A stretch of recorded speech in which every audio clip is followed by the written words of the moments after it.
Saan aabot ng 85 pesos mo?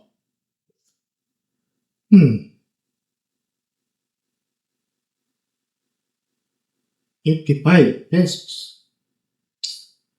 Saan kaya kukuha niyan ng 85 na yan?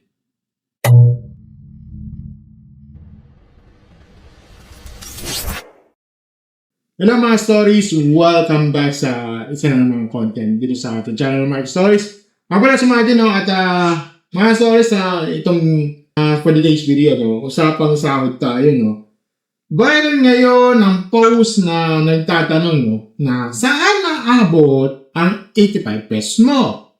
Ito yung mga aprobadong dagdag sa minimum wage sa Metro Manila. Wow! Diba? Pero diretsahan ang problema dito mga stories, hindi kung may nabibili sa 85 pesos. Ang totoong issue kasi, sapat ba ito sa totoong buhay? So kasi kung maganda lang sa ang computation sa papel pero sablay sa tunay na presyo sa tindahan, hindi yan relief. Okay? Optics lang yan. So himay natin mga stories. Ang sabi ng post dito sa ABS-CBN News, dito sa FB page nyo, aprobado ang 85 pesos dagdag sa arawang minimum wage sa Metro Manila. At ipatutupad ito sa dalawang tranche. Mga tranche, no?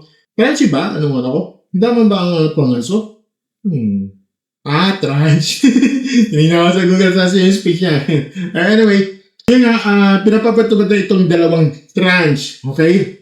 Tapos, ipakita sa image kung ano raw ang pwedeng mabili sa 85 pesos base sa SRP ng DTI.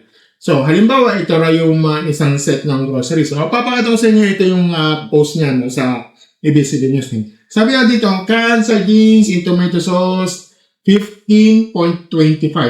15 pesos, 25 cents. Okay? 3-in-1 coffee, 4.70. Tapos, Pinoy Pandesal, 10 pieces, 27.25.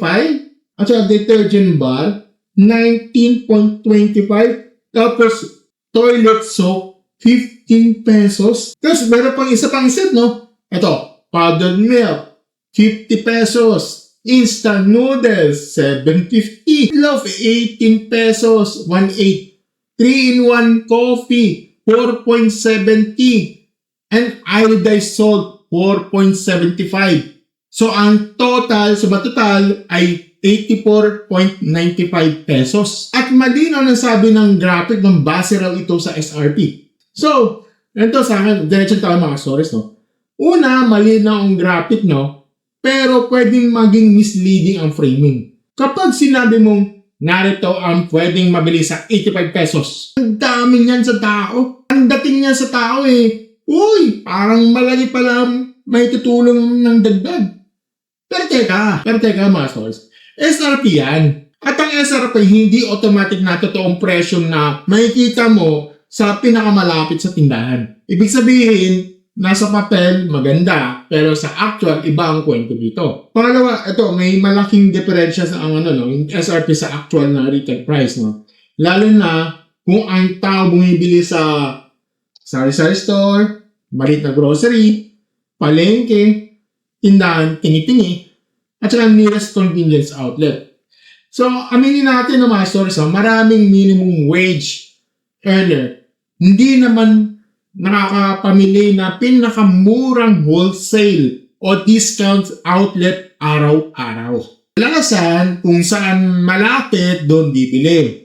At doon madalas may patong. Okay? So ang tanong kasi dito, kung mura nga sa malayong tindahan pero may pamasahe ka naman papunta, ang tanong is, sulit pa ba? Hindi lang presyo ang issue dito, access din. Okay? Pangatlo, dalawang tranche pa ang dagdag dito. Ito sa pinaka-importanteng detalye. Kung dalawang tranche ang implementation, ibig sabihin hindi agad buo ang 85 pesos ang mararamdaman. Kaya pag kaya kung ipipresent mo agad ang full 85 pesos na parang yun na ang instant effect, medyo alanganin ang dating. Mas honest sana kung sinabi dito ito ang theological full amount kapag kompleto na ang implementation o implementation, di ba? Pangapat, kulang ang basket para tawaging makatotohanang picture na pang-araw-araw na buhay. Na tingnan mo sa sample items ito Ito, sardinas, kape, pandesal, sabon, detergent, noodles, meatloaf, asin, powdered milk. Well, ang tanong ko dito, nasa na ng bigas? Nasa na ng itlog? Nasa ng gulay? Nasa na ng pamasahe? Nasa na ng upa, tubig, kuryente? Kung gusto mong ipakita ang tunay na epekto ng dagdag sahod, hindi ba pwedeng survival pack lang ang benchmark? Diba? Hindi pwede, hindi kasi pwedeng survival lang ang benchmark dito. Kasi panlima, ito, huwag natin gawing insult sa common sense ng tao ng usapan. Kasi maraming ordinaryong tao ang tumatawa sa ganitong graphic, hindi dahil kontra sila sa dagdag sahod, okay?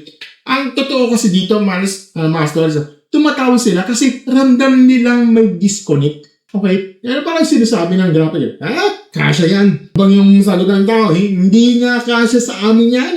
Well, may tayo, pwedeng makita sa usapan Medyo, cherry picking. Kasi, kapag pinili mo ang pinakamurang posible presyo para magkasya sa 85 pesos, pwede mong palabasin impressive ng dagdag. Pero kung pinili mo rin ang pinakamahal na presyo sa comments para sabihin lahat mali, kasi cherry picking din yan, di ba? So, parehong site pwedeng magkamali kung pinipili lang ang data ng pabor sa gusto nilang punto. Number 2, ito, yung red herring. Kung masasabi niya, may mabibili naman, bakit kayo reklamo? Ito sa red herring yan. Kasi ang issue, hindi kung may mabibili. Ang issue kasi dito ay yung sapat ba para sa disenteng pamumuhay. Okay? Magkaiba yun. Pangatlo, yung Hasley generalization. Kung may masasabi naman, posible lahat ng presyong yan. Medyo delikado rin yan. Baka may ilang items na talagang tumatama sa SRP, depende sa brand, gym weight, promo, o tindahan. Pero mas tamang punto ito Hindi representative sa lahat ng SRP at lalong hindi guaranteed na yan ang presyong babayaran ng ordinaryong mamimili. Diba? Yan, pupunta tayo sa mga comments. Basahin natin yung mga comments dito. Sabi nga dito, sabi ni Ma'am Ella, saan nakakuha na sardinas sa 15 lang? Tama hugot, di ba? Kasi ang tanong ng tao hindi na tungkol sa math. Ang tanong kasi din nila saan sa totoong buhay nakikita niyan? At kapag maraming tao nag-iisa ng reaksyon, ibig sabihin, may credibility ka. Okay? Next naman, sabi ni Sir Mabit, saan yung kinukuha ang prices? Sa kangkungan? Well, nakakatawa, oo, pero may laman ang biro. Okay? Ibig sabihin yan, mukhang malayo sa realidad ang pinagbasihan.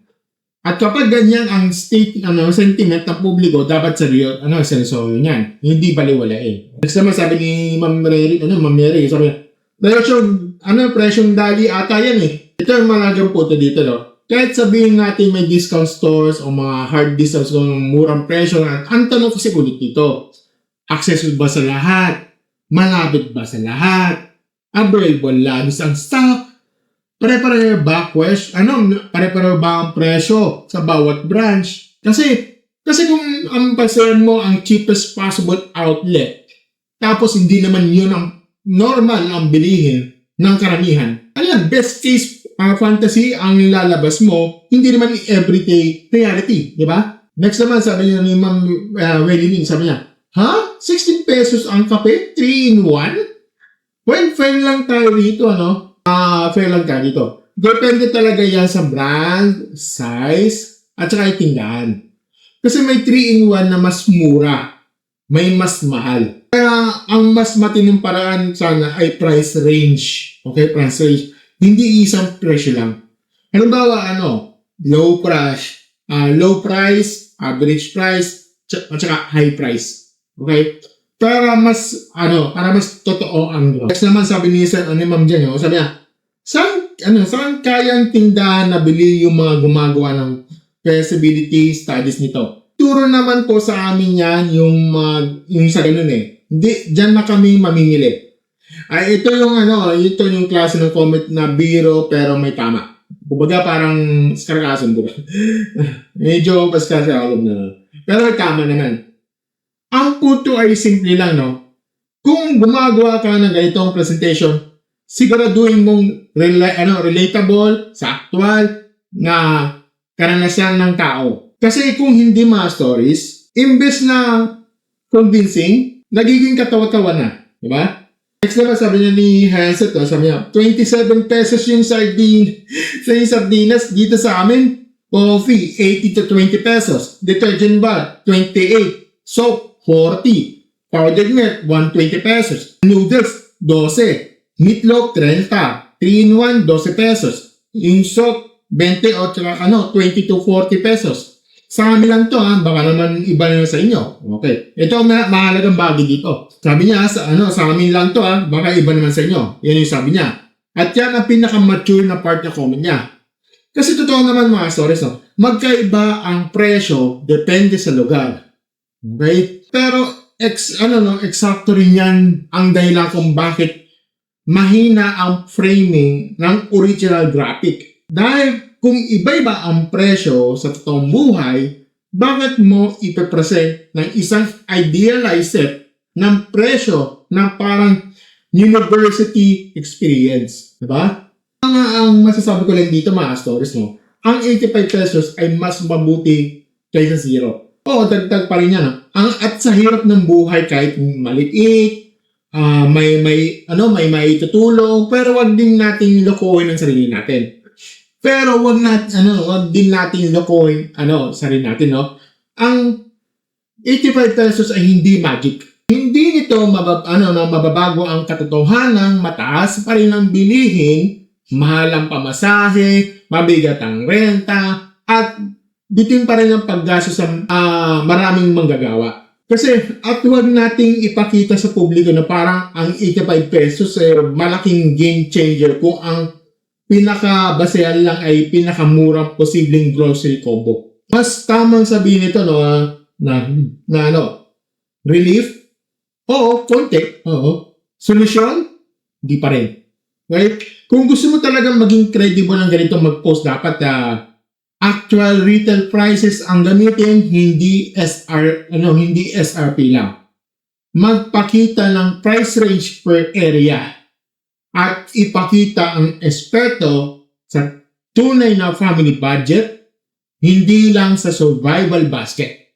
Sa madaling salita, hindi problema na hindi marunong mag-budget ng tao. Ang problema, ang budget mismo hindi na makahabol sa presyo. So, yun mga stories. Kaya magsabi, sa lugar nyo, kayo mga stories sa mga lugar nyo, saan ba talaga ang aabot ng 85 pesos? Tumaba ang presyong nasa graphic o pang papel lang talaga?